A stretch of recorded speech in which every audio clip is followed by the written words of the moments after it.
eh dengan Bapak siapa, Pak? Andi, Pak. Bapak Andi di Bandar Lampung ya, Pak ya? Bandar Lampung. Di Karanganyar, Bandar Lampung ya, Pak ya? Betul.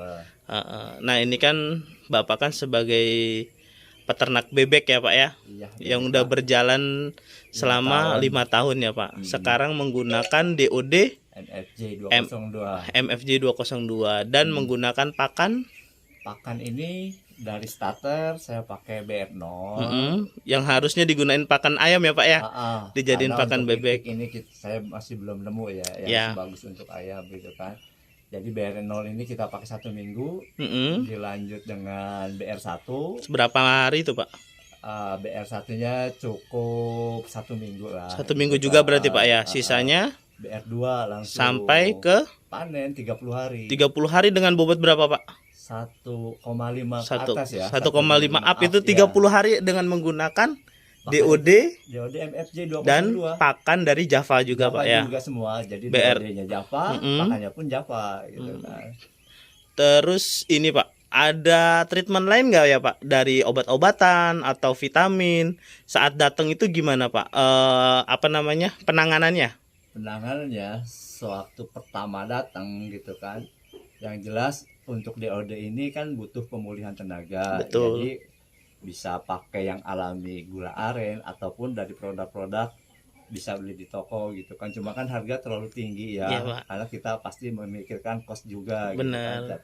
Dengan gula aren aja masih bisa. Cuma kalau kita ada dana lebih pakai sorbitol bagus juga gitu kan.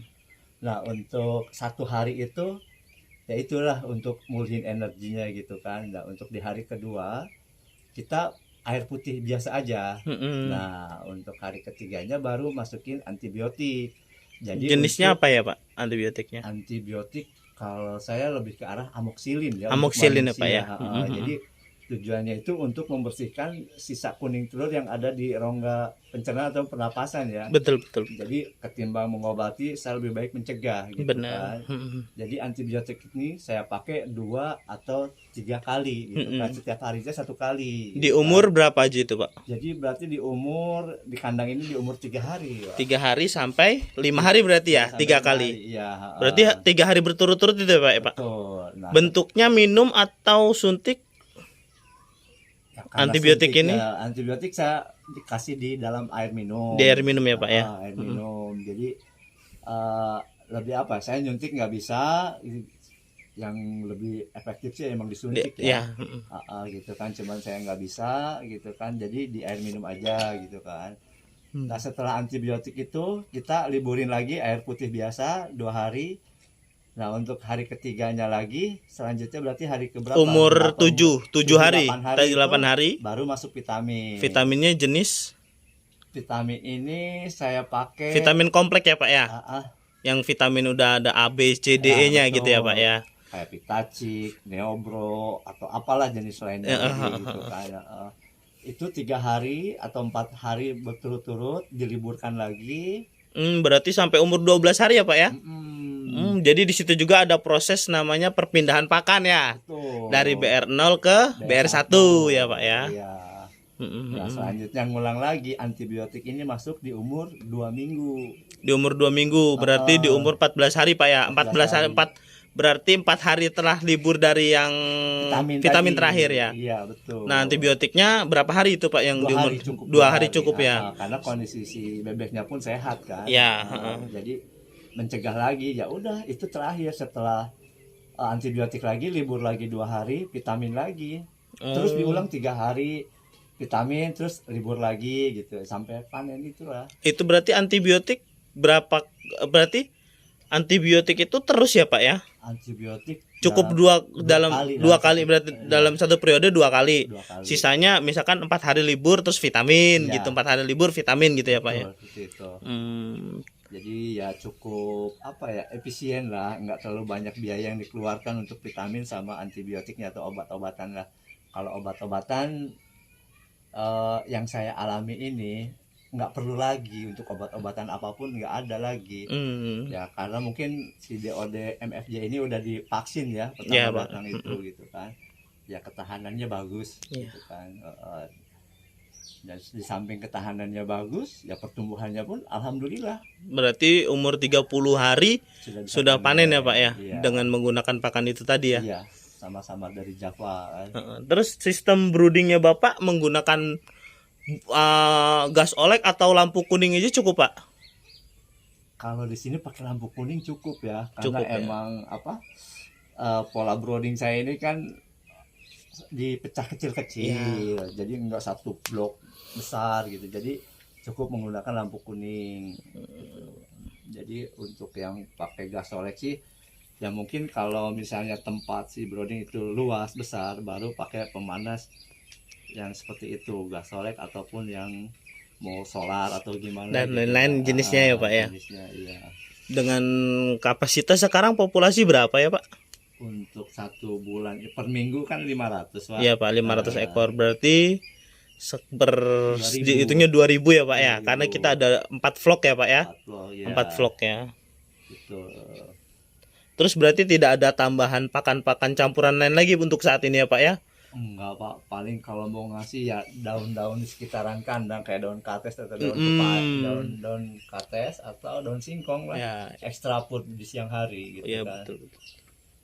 Untuk ya Pak, untuk tempat minumnya itu apakah pakai galon atau sistem otomatis ya Pak ya? Kalau sistem otomatis sebetulnya lebih baik ya, cuman karena kaitan dengan modal saya nggak beli itu, jadi cukup dengan talang saya potong 80 sentian. Yang penting air itu nggak habis, terus di netes itu ya Pak ya. Iya. Ya berarti unlimited lah ya Pak ya. Iya, Pemberian terus menerus karena kebutuhan airnya yang harusnya lebih banyak sebenarnya Pak ya. betul. Nah, untuk bebek ini kan ya hewan separuh air ya. Iya, alamiahnya ya Pak ya. Alamiahnya seperti itu. Jadi walaupun nggak dikasih mandi, tapi si air minum itu tetap standby ada terus. Berarti sistem pemeliharaannya berarti bebek ini pemeliharaan kering ya Pak ya, tanpa Kering. ada mandi ya Pak ya. Tanpa ada mandi, betul. Oh, jadi apa namanya sistem pemberian minum pun hanya di satu titik ya Pak ya. Satu titik, walaupun seluas apapun gitu kan, ya berapa ini ya? 7 kali 8 itu cukup satu titik. Berarti mengurangi amoniak ya Pak, bau-bau yang lain gitu ya Pak ya. Betul, diusaha biar upaya kandang itu kering, tetap kering gitu kan, tapi tidak mengurangi si bebek itu untuk minum gitu kan. Oh iya Pak, pertanyaan selanjutnya, apa aja sih Pak masalah yang ada di pemeliharaan bebek ini di saat mungkin pertumbuhan bulu atau pemberian pakan yang telat, atau misalkan ada pernah penyakit apa gitu Pak yang kita benar-benar takuti di peternak bebek itu apa ya Pak? Kalau kendala sih saya alami, hampir setiap kendala saya alami ya. Ya mungkin itu tuh antisipasinya itulah, jadi segala jenis musibah yang saya alami itu gitu kan sudah terlewati lah alhamdulillah. Jadi pakai obat ini, pakai obat itu. Jenis Kayaknya, penyakitnya apa aja Pak? Contohnya Pak? kalau di bebek ini kan yang biasanya itu kan antara snot, hidung bengkak itu, sama pernapasan, Ya. cengep begitu kan. Nah, ada yang ditakutkan petani bebek ini yaitu Mata mata putih atau mata biru itu, karena penyebarannya itu cepat sekali. dahsyat bener. Nah itu kata mungkin sudah berdiskusi dengan beberapa orang, penyakit itu apa namanya jenisnya Pak? Nggak tahu aja Pak. Nggak tahu, petani bebek ini nggak sekolah sih Pak. Gitu kan, jadi tahunya aduh obatnya apa gitu kan, bingung. Sampai sekarang pun bingung gitu kan. Jadi kalau udah kena itu tuh cuman bisa pasrah gitu. Jadi belum tahu. Nah dari pengalaman itu ketimbang kita mengobati, Lebih baik kita itu, mencegah itu ya Pak ya. Dengan amoxicillin ini ya alhamdulillah segala bentuk penyakit itu alhamdulillah nggak ada. Dengan kita sistem amoxicillin itu tadi ya Pak ya, sistem tadi itu ya. Antibiotik itu, jadi segala senot atau pernapasan ataupun yang lainnya alhamdulillah tidak ada. Gitu. Baik Pak, mungkin itu dulu Pak. Terima kasih. Sama-sama Pak. Ya, Pak. Oh ya Pak, saya ingin menanyakan lagi ya Pak ya, untuk masalah kenapa sih kandang bebek Bapak ini kok nggak bau ya Pak ya? Salah satunya apa faktornya Pak? Ya mungkin Bapak mengada-ngada kalau setiap kandang itu pasti ada bau. Cuman kita bisa minimize-nya itu gitu kan. Nah, dengan seperti apa Pak?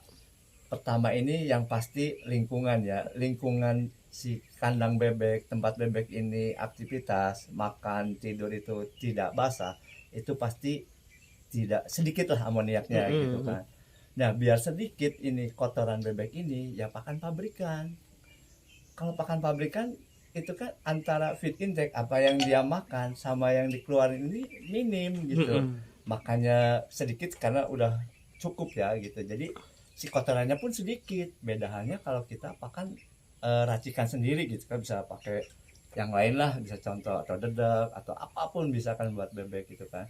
Yang jelas kotorannya lebih banyak dan pasti lebih bau gitu kan. Nah untuk yang terakhir sih mungkin setiap kali si bebek ini panen 30 hari saya kerok Pak, cukup dengan dikerok aja kan tipis benar itu kotoran. Gitu kan, itu aja. Jadi berarti tidak ada penyemprotan apa-apa ya Pak ya? Kalau penyemprotan tuh sewaktu bebek mau turun dari brooding aja, ya itu pun tidak pakai disinfektan yang bagus-bagus ya, saya cuma pakai Rinso atau Deterjen lainnya gitu ya? lainnya seperti itu, nggak perlu yang mahal-mahal lah gitu kan. Pemberian kapur Pak? Kapur ini sewaktu apa ya, semisal kandang saya ini bocor Pak ya, jadi si atap-atapnya yang bocor, jadi setelah panen itu yang itu di satu titik itu basah, saya taburin kapur. Biar apa sih tujuan saya yang bodoh ini, ngebunuh bakteri ataupun apalah di situ. Cuman ya ada pengaruhnya dengan pemberian kapur di situ gitu kan. Berarti jenis kapurnya kapur dolomit apa kapur biasa ya Pak? Kapur apa ya yang kapur aktif lah ya. Kapur aktif betul. Oh, kapur yang aktif ya Pak. Air itu panas. Panas ya. Ya. Betul. Panas betul. Iya.